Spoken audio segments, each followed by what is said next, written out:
би арай л хямдхан бие үнэлчихүү. Би үнэхээр хямдхан бие үнэлж байгаа. Би үнэхээр хямдхан бие үнэлж байгаа шүү. За сайн байцгаана уу? Йокин байна. Ингээд миний драчийн бичлэг тавтай морил. Нэг зүйлийн талаар үнэхээр их ярилцмаар санагдлаа. Энэ нь юу вэ гэхээр би Солонгос улсад ирээд 2 жил 8 сар одоо 9 сар болох гэж байна. 3 жилийн гэрээгээр ирж исэн. Анх энэ хугацаанд ингээд өөртөө дүгнэлт ч юм уу нэг бодол сүүлийн үед маш хүчтэй орж ирж байгаа. Энэ нь юу вэ гэхээр би одоо энд махны үйлдвэрт ажилладаг байхгүй юу? Ха махны үйлдвэрт. Ер нь л ирсэн цагаас хойш дандаа махны үйлдвэрээр ажилласан. Хүрээ махан дээрч ажиллаж байсан, ха махан дээрч та ажиллаж байна. Тэгэнгүүт надад нэг тулгамдж байгаа асуудал байгаа. Тэрний юу вэ гэхээр миний одоо жоохон бие маань ингээд залуухан мөртлөө бие маань өвдөж эхлэх байгаа байхгүй юу? Яг ажил хийж байгаа бүхэн болгоны л бие өвддөг л дөө. Гэхдээ одоо миний ингээд нуруу, хүзүү, гар, хөл тэ дотоод эрхтнүүд бол одоо арай гайгүй. Одоогийн байдлаар мэддэх юм алга. Усны баталтай ажиллахаар бөөр их өвддөг юм шиг байсан. Тэгээ одоогийн байдлаар бол нэг доороо 2 эсгийн уловч твсээд хоньны тимээний ноос амьсаа өмсөд одоогоор бол бөөр маань мэддэх юм байхгүй байна. Тэгээ ингээд бие маань өвдөж эхлэнгүүт яг нэг юм бодож эхэлдэг юм билээ. Хүн эх орноо хамгийн түрүүнд санддаг юм байна. Эх орноо үгэлдэг юм байна. Баяр наадам болонгууд эх орноо санана, эх орноо өгүүлнэ. Баяр наадам болонгууд энд бас ингэж хөөр цөглөж догдолж суун. Тэгээ яагаад зүгээр явчих болтгүй юм бэ гэхээр бас нэг нэг зоригтой ирсэн те мөнгө хураа гэж ер нь бол ихэнх нь мөнгө хураа ил гэж ирж байгаа ах гэж би бодож байна. Зарим нэг нь сурыч гэж ирж байгаа, зарим нэг нь мөнгө хураа нэг байртай, машинтай болоод буцъя, эсвэл нэг гарааны бизнес эхлэх мөнгөтэй болъё. Гадаадд их мөнгө хураад юм байна гэд ер нь манай залуучууд дийлийнх нь гадагшаа гараа явцгаасан. Дийлийнх нь гараа явцгаасан шүү дээ. Одоо Монголд үнэхээр нэг залуухан хэдэн хүмүүс тэгээд хөгшчүүл хүүхдүүд маань л үлдчихэж байгаа. Хөгшчүүл маань хүүхдүүд араад залуучууд нь бүгд гараа явцгаасан. Одоо гадаадд Солонгост хичнээн монголчууд нэглээ. Хамгийн их монголчууд байдаг нь Солонгос улс. Тэгээд ингээд араараас ороо явчихна. Тэнгүүд надад нэг зүйл сүүлийн үед амар эмзэглэлтэй санагдчихж байгаа. Юу вэ гэхээр энэ эх орон гэж юу юм бэ? Эх орон яагаад байдаг юм бэ? Эх орон яаж үүссэн юм бэ? Энэ газар нутаг, энэ бүхэн яаж өнөөдрийг хүртэл бий болоод бид нар Монгол улс гэдэг юм одоо улсад амьдарч байгаа юм бэ гэдэг маань айгүйх бодолд орж ирээд тэгээд тэр түүний талаар уншиж жоохон судалсан өөрийнхөө хэмжээнд тэгмүүд эх орон гэж зүйл байдаг юм байна. Эх орон 5 тусгаар тогтнолтой юм байна. Эх орны нэг жисг нь бие гэдгээ бас мэдэрлээ. Тэг ингэж бодсны эцэст надад нэг жоохон тийм дотор давчтаад байгаа нэг зүйл нь гадаадад амар одоо маш олноороо ирж ажиллаж байгаа, олноороо ирж сурж байгаа. За нэгдүгээр асуудал нь хэмээл би оюутнуудынхаа өмнөөс нэг үг хэлмээр санагддаг байхгүй. Би яг оюутан биш л те. Гэхдээ миний эргэн тойронд өчнөө оюутнууд байна. Тэгээ оюутнуудаа ингээ харангуут Монголоос байдаг бүх мөнгөө одоо байр, сав, машин тэр юу байдгийг хүнээс зээлээд бүх мөнгөө барьцаанд нь тавиад тэгээ оюутнуудыг сургуулаар явуулж байгаа, сурчаад ир гэж явуулж байгаа.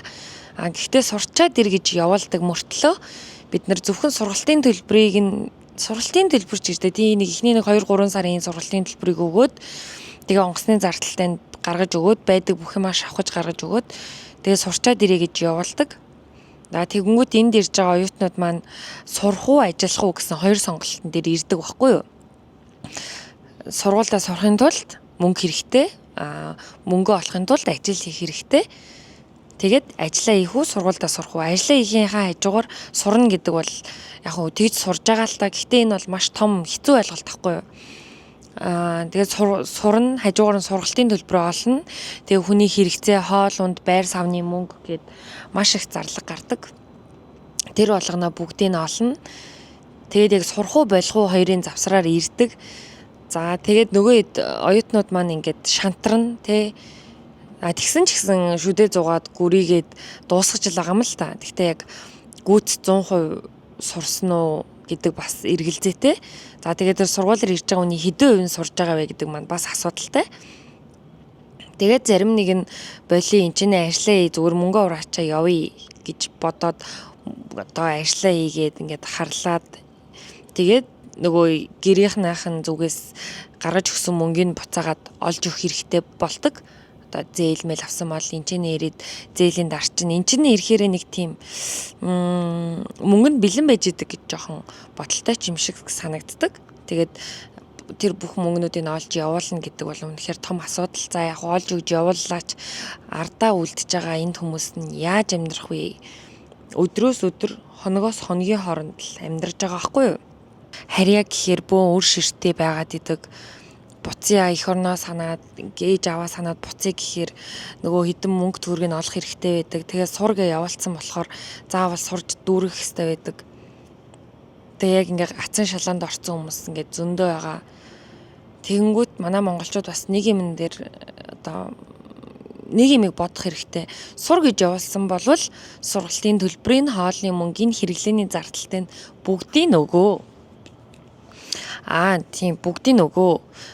Чадахгүй болвол битгий сур гэж явуулаа. Ялангуяа ингээд дөнгөж 10 жилээ сургуулаа төгсөөд ирж байгаа одоо хүүхдүүдээ битгий ингэж явуулаач гэж би хэлмээр байгаа байхгүй. Энд бол хасар хүнд штэ. Гадаад л очих юм бол сайхан амьдрна гэж хэлээд ингэж явуулдаг жоохон болимоор байгаа. Явуулах юм бол бүх мөнгө төгрөгийг нөгөө явуулахгүй бол сургалтаар битгий явуулаа. Энд оюутнууд хасар хүнд амьдардаг, чанга амьдардаг.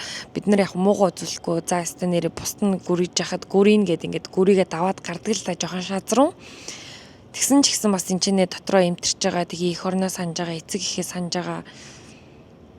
Яагаад эх оронтой иж эх орондоо байж иж болдгүй юм бэ? Тиймстэй заавал ингээд ийш тийш яв тэгээд явуулсан араас нь ингээд татлаа түтлээтэй хил амтай манайхын жоохон хэцүү. Тэгээ энэ бол нэгдүгээр асуудал. Би энийг хөндөж хэлмээр байгаа.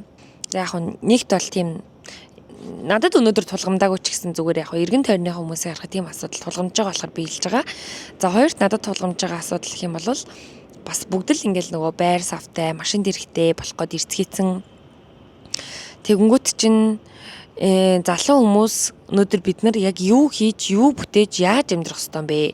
Нэг байртай, машинтай болоод тэгээд нэг юм жижигхэн хятадаас одоо жишээ нь бараа оруулж ирэх мөнгөтэй болоод энэ ингээд амьдралын зорилго юм уу? Энэ ингээд амьдрал маань болчиж байгаа юм уу? Хангалттай амьдрчиж байгаа юм уу? Гэдэг нэг асуулт надад гарч ирж байгаа байхгүй юу? Тэгээд одоо залуу нас ингээд хүн болж төрсний залуу нас Монгол хүмүүс зүгээр байр, машин хоёрт л явж байгаа байхгүй яг үнэндээ хэлэхэд. Одоо энд 3 жил гүрийгээд би л байр авч чадахгүй байна. Мөнгө хураач чадахгүй байна. Үнийг хэлэхэд би бол хураач чадахгүй байна. Тэгээ би яг байшин барьсан. Би бас яг л адилхан зорилготой л ирж байгаа юм л та. Тэгээ байшин барьсан. Гэхдээ байшин маань бас бүрэн гүйц дуусаагүй байна. Тэгээ бас айгүй их зарлага ордог юм байна. Айгүй их зардал гардаг юм байна. Тэр болгоно дуусаагүй. За тэгэнгүүт одоо залуучуудын хүсэл мөрөөдөл бид нар багтаа нэг хүсэл мөрөөдөлтэй байлаа гэж бодоход тэр хүсэл мөрөөдөл маань байхгүй болоод эхний ээлжинд хүн нөгөө орох оронгоо бэлдэх ёстой нэг амьдрах тухтай газраа бэлтжээ дараачихын амийг бодохгүй бол болохгүй шүү дээ угаасаа. Тэгэнгүүт амьдрах газраа олохын тулд бид нар Монголд 30-40 жил лизинг одоо тэр нэг ипотекийн зээл бол 30-40 жил ч юм уу хэдэн жилийн мэдгүй.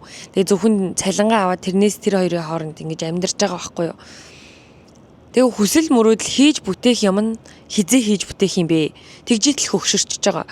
За хөгшөрлөө гэд яг хөгшөрсөн ч гэсэн хийн гэж бодож байгаа боловч залуугийн тэр цус зориг итгэл үнэмшил тэр бүх маань алга болчихж байгаа. Яа байр машин хоёрын араас хөөцөлцөөр гад алга болчихж байгаа. За тэгэнгүүт нэг байр машинтай болонгууд тэгээд нэг юм цагийн ажил хийгээл нэг өдрөөс өдрийн хооронд цалингаас цалингийн хооронд нэг ингэсгэд нэг амь зогоож амьдраад байгаа байхгүй юу? Монголчууд маань дийлэнх шүү. Энэ бол би 1-2 хүний асуудал яриаггүй. Дийлэнхийн хувьд ингэж ярьж байгаа болохоор нөгөө энэ одоо дахиад доороос өсч гарч ирж байгаа хүүхдүүд маань яах ёстой юм бэ? Яг ингээд бидний энэ жишгээр дахиад хэдэн жил амьдрах ёстой юм уу? Тэгээ энэ байр машин гэдэг нь тийм чухал юм уу? Заавал байр авах шаардлагатай юм уу? Монголд байрны үн бол тэнгэр татцсан, машины үн нь ч гэсэн тэнгэр татцсан. Тэгээ бид нэр үйлдвэрлэгч орн биш учраас ингээд бүгдийг гаднаас оруулж ирээд тэнгэр татцсан. Гэхдээ Монголдо бас амьдрах боломж байгаа гэдгийг би сүүлийн үед харж байгаа байхгүй юу? Би нэг ингээд 100 саяар заавал нэг өрөө байр 100 саяар авч байхаар би те Монгол гэр байгаа шүү дээ. Монгол гэр одоо чинь юу юм те бүтэн хийцтэй загвартай гар хийцэн Монгол гэр одоо чинь үнэтэй нь 10 сая маяг байдаг юм билээ л те. Дотроо юу гэдэг үлээ чимэглэлтэй ч илүү урлагтай ч илүү хээтэй ч илүү тийм Монгол гэр 10 сая маяг гэдэг үнэтэй тийм хямдхан гэр нь бол 1 сая 500 2 саяд ч юм уу. За шинэ гэр үсрээд нэг 5 саяд ч юм уу байгаа аахгүй юу? Тэгэхэд яагаад би тэгж амар үнэтэй зарлага гарган байр авах гэж байшаа авах гэж ингээд үзээд байгаагаа би ойлгохгүй. Монгол гэр гэдэг маань монголчуудын амьдрахад тохиромжтой, тэгээ нөөц суухад тохиромжтой, хамгийн гоё амьдарч болох боломжтой сууц байгаа аахгүй юу? Эртээр үеэсээ ирсэн бүрэн амьсгалдаг хан туурганд бүрэн амьсгалж бид нар бүрэн амьсгаа авч эрүүл байх үндсийг тавьж гин. За үсрээд нэг жилдээ 1-2 удаа буулгаж одоо өвөлдөө бэлдэж хавартаа ингээд зуншлагын байдлыг бэлдэж ингээд сэрүүхэн болгож болж гин. Тэгээ сүүлийн үед гал төлөхгүйгээр доороос цахилгаанаар халааж болж гин. Шалын халаалт хийж болж гин. Газаар халааж болж гин. Гэрийг бол яаж халааж болно тэр жижигхэн гэрийг. Тэгээд эхлээд өөрийн гэсэн ийм жижигхэн гэртээ ч болоод тэрийгээ үнэхээр гоё тогтчуулаад гоё амьдраад тэгээд дараачийн зориг хүсэл мөрөөдөл одоо хийх юмнуудаа хийхгүй бол бидний цаг хугацаа үнэхээр тийм жижигхэн юмд хайрын юмд яваад би үнэхээр үгээ хэлж байна. Монголд байгаа эрүүл саруул оюунлаг залуучууд маань ихэнх нь гадагшаа гараа явчихж байгаа байхгүй юу. Жишээ нь Солонгосын гэрээгээр ирэхэд ямар ч өвчнгүй, архаг хууч өвчнгүй, эрүүл саруул, хүний үг сонсдог, хэл жоохон сурцсан тиймэрхүү залуучуудыг ингээд солонгос ингээд гэрээгээр татаж авч байгаа. Хамгийн аятайхан залуучуудын гэрээгээр татаж авч байгаа аахгүй яг өнөөдөр энэ гэрээгээр ирсэн залуучууд. Тэгмүүд Монголд хэн үлдэж байгаа юм бэ гэхээр боли ингээд жоохон хөгшөрцөн, тэгээд идэр хижээл насны тэгээд эмгэн өвгөд маань үлдээд, хүүхдүүд маань үлдээд, бусд нь бүгд гадагшаага ихэнх нь гарцгаацсан. Монголд амьдарч байгаа нь байгаа ч гэсэн үнэхээр цөөхөн байгаа. Гадаадад хичнээн мянган залуучууд амьдарч байна гэдэг чинь 3 сая хүнээс хэдэн 100 мянган гараа явцсан байна гэдэг чинь бол аимшигтай тоо байхгүй юу? Аюу өндөр тоо.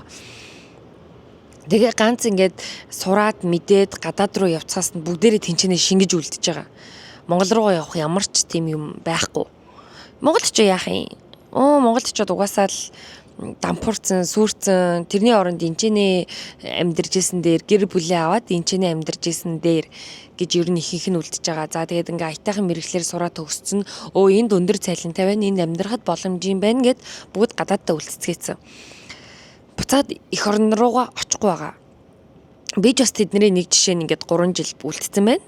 Ингээ өр зээл тавиад тэрэндээ ороогдоод ингээд үүлийн үрээ идлээд одоо ингээд 3 жилээ үдэж байна. Тэгэнгүүт энэ эх орон гэдэг чинь болохгүй өнөөдөр хөгжлийн доотлын түвшиндээ очиж байхад хэн энийг хийх ёстой юм бэ гэвэл бид нар хийх ёстой байхгүй юу? Би, та, үдэж байгаа би, та. Тэгээд үргэлжлээ таны үр хүүхэд. Гэтэл хийх ёстой хүмүүс нь бүгд ингээ гадагшаа яваад тэнцэнэ ингээ уусаа шингэчгээр хин хийх ёстой юм бэ? Хэнийг хүлээгээд хэнийг хараад ямар мундаг ерөнхийлөгч, ямар мундаг ерөнхий сайд нь гарч ирнэ гэд бид нэр яг энд хүлээгээд суугаад байгаа юм бэ? Тэ? Хэнийг хүлээгээд суугаад байгаа юм бэ бид нар? Залуу үеийн энэ тэнд очоод 10 20 жил болоо сууршаад иргэншил аваад тэгээ аятайхан мэдлэгтэй боловсралтай энэ тентхийн одоо аятайхан том компаниудад ороод ингээд сууршчаар хэн Монголдо очиж юмаа хийх юм бэ? Одоо Монголд тулгамдж байгаа асуудлууд амар их байгаа. Та нар ингээ бүгд мэдэн штэ. Төвжрэл утаа хэн шийдэх юм бэ? бид нар хөдлөхгүй энд Монгол сүрцэн дампуурцэн бүгд гадагшаага явъя зайлаа зүхтий гэж яхад тэгэд үлдсэн хүн нь ямар хүмүүс нь үлдчихэж байгаа вэ? Хулгай игээд сурцсан Монголынхоо эд баялаг газар шорог зараа сурцсан зараад мөнгө олоод тэрүүгээр ямар ч хэрэгцээгүй юм хийгээд хар тамхи тоглоомдоо ингээд донцгооцсон. Би энэ 3 жил болоод бие маань өвдөж эхлэхэд би энд хөдөлмөрөө үнэлүүлж байгаа гэж би боддог байсан байхгүй юу? Гэтэл би хөдөлмөрөө биш биеэ үнэлүүлж байгаагаа биеэ үнэлж байгааг мэдсэн. Ягаад тэгэхээр би одоо ингээ бүгдгөр нуруугүй нуруу маань өвчтэй ингээл бос зогсоороод хөлний маань шүрмсүүд ингээ тасраад судснууд маань тасраад гар маань ч гэсэн одоо ингээ даагдахгүй болоод ингээд удаан ажиллаад одоо тэгээ дотроосоо бөөрхүү болоод энэ олгоноо би сарын цалингаар үнэлж байгаа. Сарын цалингаа авахын тулд өвцөн ч бай, гүрийгээд л нуруу өвцөн ч бай, гүрийгээд л тэгээ би хөдөлмөрөө үнэлүүлээгүй. Би хөдөлмөрөө үнэлүүлэх юм бол цалингаа нэмэх боломжтой байтал тэгэж амар нэмэхгүй штэ. Өсрээд нэг 100 200 мянган вон нэмнэ. Тэгэхэд би хөдөлмөрөө биш биеэ үнэлж байгаагаа мэдсэн байхгүй юу? Ингээд гадны нутагт орж ирээд би хямдхан хамгийн доотлын солонгосын тэнэг хүмүүсийн хийдэг ажлыг бид нэр яг үндэ өнөөдөр гэрээнийхэн хийж байгаа. Ямар ч мэрэгжил шаардахгүйгээр тийм мэрэгжил шаарддаггүй ажлыг бид нэр хийдэг. Тэгэхээр би хамгийн хямдхан солонгосын хамгийн доочлолдоо өгдөг цалинг би зүгээр энд ингээд нуруугүй болоод нуруугаа одоо тэр авсан мөнгөөрөө үнэлээд их орондоо нэг өвчтэй нэг л очиж байгаа байхгүй юу.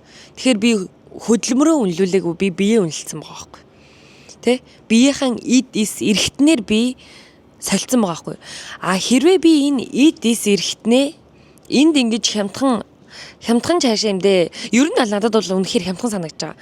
Ингэж хямдхан үнэлхийнхаа оронд тийм үү их орондоо очоод нэг ч гэсэн өөрийнхөө чадах ямыг одоо өөрийнхөө чадах хэмжээнээс би энэ их орны нэгж учраас би энэчнээс яг юу хийж чадах уу? Би энэс юу хийгээд аль хүртэл явж чадах уу? Тэр үед миний хөл гар хугарна уу? Тэр одоо нуруу бүр гар хөл одоо эд эрэхтэн өвдөн үү надад ерөөсө пад байхгүй юу? Ягаад тэгэхээр би тэр бүхний төлөө тэмцэх юм бол би тэр тэмцсний эцэст олж авах үр дүн нь над дээр зогсохгүй миний үр хүүхэд миний үр удамд үлдэнэ. Ингэж холыг бодох юм бол би үнэхээр хямдхан биеэ үнэлж байгаа. Би үнэхээр хямдхан биеэ үнэлж байгаа шүү. Тэгэхээр одоо би явах чаа одоо би 3 сарын дараа Монгол явна. Тэгээд би очиод найзууд асуухаар нь би нэг үг хэлдэг чи Монголд ирээд юу хийх юм бэ гэдэг. Би хогтун. Би хогтууж амьдрах гэж хэлсэн. Тэгээд найзууд маань жоохон гайхсан. Гайхаж what? Юу хогтуух. Тэгээ манай Монгол нэг тийм зэнда минда ч юм уу их орон гэдэг үгнийхээ утгыг ойлгохгүй нэг юм зэндарсан, мөнгөрхсөн нэг тийм брэнд ярьцгаасан нэгнээсээ нэг дор орчгомсон гэсэн ухамсарын дороотолд орсон байгааг би яс мах цус энэ чих нүдэрээ мэдэрч харж байгаа болохоор би тэр хүмүүст зориулж яг тийм тэнэг хариултыг хэлж байгаа. Би Монголд очих хог түүж амьдрна. Би ямар хог түүх вэ гэхээр Монголд хамгийн анхны тулгамдж байгаа асуудал маань хог байгаа. Би хогтойгоо очиж тэмцэнэ. Миний ихний зорилго энэ. Тэгээд хогноосоо эхлээд ингээд цаашаагаа явна. Өөрийнхөө сурсан мэдсэн юмнуудаа хөгжүүлж хийн. Тэгээд эхний ээлжинд очиж хог түн. Тийм Монгол орныхоо аялж явж байхдаа гарч ирсэн бүх хогнуудыг хамаатан садан найз нөхдөөрөө би нийлж түүн гадаадд байгаа монголчуудаа хандаж хэлэхэд цагаан сар болоход наадам болоход баярлаж хөөрч догдолдог тэр бүх уур амьсгалыг хараад гоё санагддаг. Монголын минь цагаан сар болж гин, Монголын минь наадам болж гин гэж уулга алддаг бол таны зүрхэнд Монгол та яг Монгол гэсэн хүн мөн. Тэгээд наадмаар морь уралдахад төрүүлэхэд огшдог бүх барилдахад тэрийг үзээ суудаг бол та Монгол хүмүүс ингэж доторчин буцалж цохилж байх юм бол эртхэн Монгол руугаа явцгаая гэж уриалмаар байна. Хүнний шунал дуусахгүй учраас за одоо ингэчи одоо нэг ганц байр машин уучлаарай байр машин хэрэггүй нэг сайхан 5 антай тансаг гэр дотор бид нэр хямдхан төсвөөр илүү гоё амьдарч болно гэдгийг бас харах хэрэгтэй. Тэгээ үр хүүхдүүдтэй хүртэл ирээдүг нь арай нэг жоохон боловсралтай, зөв хүмүүжлтэй иргэн болгоё гэж хүсмээр байна. Тэхийн тулд бид нэр өөрсдөө өөрчлөгдөх хэрэгтэй. Нэг байр машины төлөө энд үхэн хатан ингэж өдөр хоногийг өнгөрөн он жилүүдийг баран бие мах бод эд эсээ өхүүлмээргүй байна. Өхүүлмээр байгаа бол их орон гэдэг тэр бидний өвөг дээдэс ямар яс цус нулимсаар олж авсан гэдгийг түүхээ нэг эргээд унших юм бол эх орноо хайрлах сэтгэл төрөөд эх орнолоогоо явах бодол чинь илүү их би нэмэгдэнэ гэж бодож байгаа. Миний хувьд энэ бол миний хувийн үзэл бодол учраас яг та нар өөрсдийнхөө бодож байгаа бодлоо доор бас бичиж болно. Тэгээд монголчууд минь шунах хэрэг байхгүй. Сурж боловсрсан бол сурсан зүйлээ хямдхан ч бай Монголдо очоод хэрэгжүүл Монголд ч очоод тулгамдж байгаа асуудал байх юм бол тэрнээс шийдэж чадах хамгийн бяцхан нэгжээс ахуулаад шийдцгээе гэж хэлмээр байна. Дэлхий даяар тархан суусан монголчууд минь их орон руугаа яарах цагчин болсон байна. Бид нар өнөөдөр гадаадад ойлгоод мэдээд ингээд Монголд болохгүй байгаа гэдэг асуудлуудыг харж эхэлж байх юм бол тэр асуудлаа бид нэр өөрсдөө ингэж шийдэх цаг нь ирсэн гэдгийг дахин хэлмээр байна.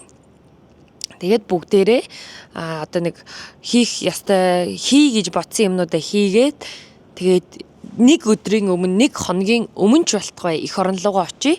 Бид нар гадаадад өгөхийг ч мэдэхгүй учраас үр хүүхэд аав ээж хамаатан садан ирээдүй болсон үр хойчоо 5 тусгаар тогтнолтой их оронтой газар шороотой энэ бүгдийг одоо монгол хүн өв соёл ёс заншил уламжлалаа үлдээе гэж би дахин хэлмээр байна. Тэгээ гадаадд суугаа монголчууд минь бие бодоод эрүүлэнх их орондоо хурдан ирцгээгээрээ урт ч гэсэн энэ хүртэл үтсэнд баярлалаа. Таны тархинд нэг зүйл өгүүлэгдэх байх гэж бодож байна. Би өнөөдөр үнэхээр зөөлнөөр хэлж байгаа хатуугаар хэлмээр байхаар нэг тийм өөрсдөө доромжллоо гэдэг. Яг үүндээ тийм доромжлол дунд л бид нар бол амьдарч байгаа штэ. Үнэхээр амар арчаагүй. Солонгос хүн танай Монгол тийм юм байдгүй, ийм юм байдгүй, танай Монгол юу юм бэ гэж ингээд жоохон тийм дээрлэхүүн аясаар ярихад миний дотор ингээ огшоод бүр ингэ босч ирдэг байхгүй би чи зүгээр гараа хөөе тэ өөрсдийнх нь орны хэлээр байх юм бүгд байгаа Монгол илүү манай Монгол орн бол гэж ингэж босч ирдэг миний энэ зүрх цус буцалдаг энэ цус би энийга өнөөдөр энэ бүхнийхээ төлөө юу ч хийж чадаагүй би гадны орнд сууж тэгж буцлаад нэмэргүй гэдгийг мэдээд би өөрийгөө доош нь дарж байгаа байхгүй. Би юу исэн бэ? Угаасаа ийм арчааг байгаа нь үнэн. Гадаадынхан ингэж арчаагнуудаар биднийг харж байна. Юу ч чадаагүй мэжиж би өнөөдөр энэ гадаадын нэг ганцхан баачкад би ойлгуулад яах юм бэ? Тиймстэй. Тийм болохоор их орлого бүгдээр явцгаая. Let's go. Let's go Монгол. Тэгээд ингэ дараачийн бичлэг хүртэл түр баяртай.